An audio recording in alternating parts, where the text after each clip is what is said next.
Molitva svetom Josipu za savjet. Sveti Josipe, udomitelju Isusov i zaštitniče Bogorodice Marije, tvoj život je bio skriven dok si bio na zemlji, ali tvoje su oči uvijek bile uprte u nebo, tražeći samo volju Očevu.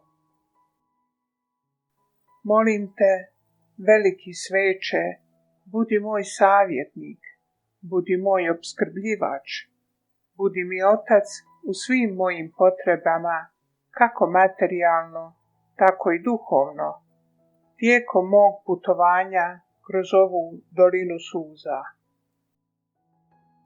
Posebno molim za tvoj moćni zagovor pred Bogom za ove moje potrebe. Zahvalna sam na tvojoj pomoći sada i u trenutku moje smrti. Amen.